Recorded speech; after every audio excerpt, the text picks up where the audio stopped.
পঞ্চম শ্রেণীর গণিত বই নিয়ে তোমাদের সাথে আমি ধারাবাহিকভাবে আলোচনা করছি। তার ধারাবাহিকতা এখন পঞ্চম শ্রেণীর গণিত বইয়ের 24 নম্বর পৃষ্ঠা থেকে আলোচনা করব। আমরা এখানে অনেকগুলো অঙ্ক সমাধান করেছি, তোমরা অনেক বেশি পরিমাণে দেখছো, তার জন্যই আমি তোমাদেরকে খুবই তাড়াতাড়ি ভিডিওগুলো দেওয়ার চেষ্টা করছি। 11 নম্বরে বলেছে মা ও মেয়ের বয়সের সমষ্টি মানে যোগফল। সমষ্টি মানে কি? যোগফল।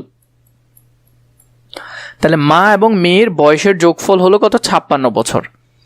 মেয়ের বয়স মায়ের বয়সের 3 গুণ। মেয়ের বয়স যদি ক হয় তাহলে মায়ের বয়স হবে 3 ক মানে 3 গুণ। তাদের প্রত্যেকের বয়স কত, আলাদা আলাদা বয়স কত সেটা আমরা লিখতে হবে। তাহলে আমরা এখানে যদি সেটা দেখি, মায়ের বয়স মেয়ের বয়সের 3 গুণ, তাহলে মা ও মেয়ের বয়সের সমষ্টি মেয়ের বয়স যোগ মায়ের বয়সের 3 গুণ। বিষয়টা হলো এমন, আমরা লিখতে পারি তাদের মোট বয়স হলো কত? 56।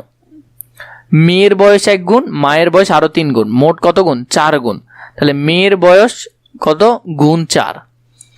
এখানে মধ্যে 56 দিলাম, 56 মেয়ের বয়স গুণ 4 ভাগ 4।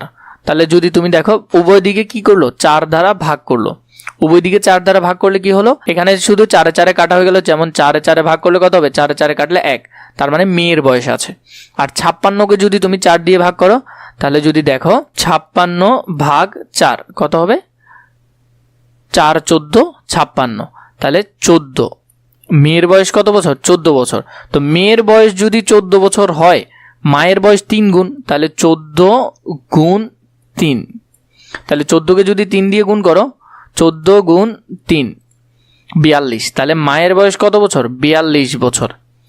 তাহলে মায়ের বয়স হলো 42 বছর, মেয়ের বয়স হলো 14 বছর।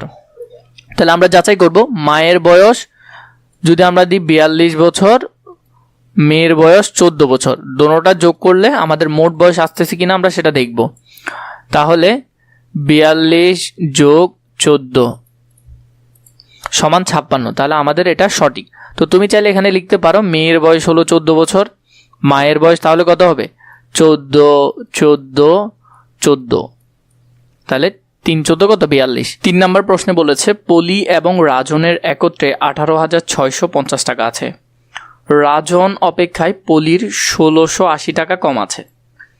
রাজনের আর ওর কিন্তু এখানে একত্রে আছে। তো এই টাকার মধ্যে থেকে যদি আমরা ওদের কম টাকাটা বাদ দিয়ে দিই, তাহলে দুজনের সমান টাকা পাবো। বলেছে পলি এবং রাজনের প্রত্যেকের কত টাকা আছে, আলাদা আলাদা করে বের করতে হবে। তাহলে আমরা যদি দেখি, প্রথমে পলি ও রাজনের একত্রে টাকা আছে 18,650 টাকা।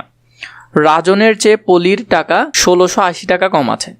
ধরি রাজনের টাকা ক টাকা, মানে রাজনের টাকাটা আমরা ধরলাম ক টাকা, তাহলে সেটা পলির টাকা থেকে কি হবে? ক থেকে 1680 আমাদের বাদ দিতে হবে। ক টাকাটা হলো যে কি? রাজনের টাকা, এবং রাজনের টাকা থেকে পলির এত টাকা কম আছে সেটা বিয়োগ দিতে হবে আমাদেরকে। এখানে আমরা ধরলাম এটা হলো রাজনের টাকা যোগ রাজনের টাকা থেকে 1680 টাকা কি করব? বাদ দিলেই পলির টাকা পাওয়া যাবে। তাহলে আমরা যদি ক দেখি, তাহলে ক বের করতে পারলে রাজনের টাকা কি হয়ে যাবে? বের হয়ে যাবে, এবং তার থেকে আমরা যদি কমিয়ে দিই তাহলে সেটা পলির হয়ে যাবে। তাহলে আমরা দেখলাম এটা সমান সমান ওদের দুজনের একত্রে টাকা হলো 18,650 টাকা। ক আর ক এদিকে, তাহলে ক আর ক যোগ করলে কত হয়? ক দুইটা ক মানে 2 ক আর কি।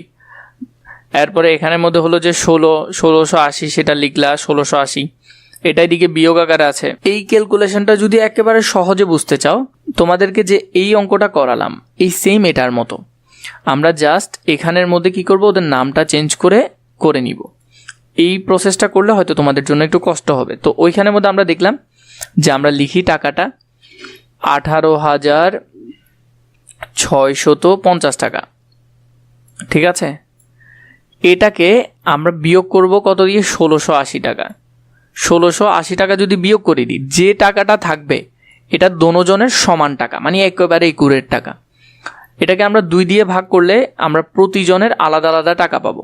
তো এই প্রসেসটা যদি আমরা করি, 18,650 বিয়োগ 1680 সমান কত আসতেছে? 16,970। এটাকে যদি 2 জনের মধ্যে ভাগ করে দিই, তাহলে প্রতিজনের টাকা 8,400 কত? 85, 8,485 টাকা। তাহলে এটা হলো কি? কম টাকাটা। এর থেকে বেশি থাকার কথা কার কাছে? রাজনের কাছে। তো এটার সাথে যদি তুমি 1680 যোগ করে দাও তাহলেই তুমি রাজনের টাকাটা পেয়ে যাবে। তাহলে রাজনের টাকা হলো কত? 10,165। যদি এটা বুঝতে কষ্ট হয় এটা একটু বুঝো। আমরা এখানে লিখলাম এটা হলো রাজনের টাকা। এই ক থেকে যদি এত টাকা বিয়োগ করে দিই তাহলে সেটা হবে কার টাকা? সেটা হবে পলির টাকা। এই দুজনের টাকা একত্রে আছে কত? 18,650 টাকা। তাহলে ক আর ক যোগ করলে 2টা ক, ঠিক আছে, মানে 2 ক আর কি।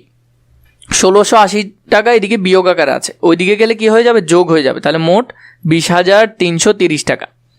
2 ক, 2টা এখানে গুণ আকারে আছে, আমরা শিখলাম না গুণ আকারে যদি থাকে ওই পাশে আসলে ভাগ আকারে। তো 20,330কে 2 দিয়ে ভাগ করলে 10,100 কত হয়? 56। তাহলে এটা হলো কার টাকা? রাজনের টাকা। তো রাজনের টাকা থেকে পলির টাকা কম কত আছে? 1680। তাহলে 1680 বাদ দিলে কত হয়? 8,485 টাকা। তো এইভাবে করে তোমরা অঙ্কগুলো সমাধান করতে পারবে, খুবই সহজে সমাধান করতে পারবে। আমরা যদি 4-এ যাই, আবির 500 টাকা নিয়ে বাজারে গেল। কত টাকা নিয়ে? 500 টাকা নিয়ে। 60 টাকা দরে 2 কেজি আলু কিনলো। 1 কেজি 60 টাকা, 2 কেজি 120 টাকা আসবে। 50 টাকা দরে 1 কেজি পটল কিনলো। 50 টাকা দরে 1 কেজি পটল। 55 টাকা দরে 1 কেজি বেগুন কিনলো। 55 টাকা দরে 1 কেজি বেগুন। সবজির দোকানের জিনিসের দাম পরিশোধ করে সে 220 টাকার মাছ কিনলো। সে আগে সবজির দোকানের দাম পরিশোধ করলো, আবার খরচ করলো 220 টাকা। তার কাছে কত টাকা রইল? এখন তার কাছে কত টাকা আছে? প্রথমে দেখো, আবির ও বাজারে নিয়ে গেল 500 টাকা। আলু কিনলো 2 কেজি 60 টাকা দরে, তাহলে 120 টাকা। পটল কিনলো 1 কেজি 50 টাকা দরে, 50 টাকা। বেগুন কিনলো 1 কেজি 55 টাকা দরে, 55 টাকা। সবজির মোট দাম হলো কত? 225 টাকা। তাহলে সে মোট 225 টাকার সবজি কিনলো। মাছের দাম হলো কত টাকা? 220 টাকা। এরপরে মোট খরচ করলো 225 যোগ 220, 445 টাকা। তো সে বাজারে নিয়ে গেল 500 টাকা, খরচ করলো 445 টাকা। তাহলে তার কাছে আর কত আছে? 55 টাকা আছে। এই প্রসেসে খুবই সহজে অঙ্কটা করে ফেলতে পারবে তোমরা।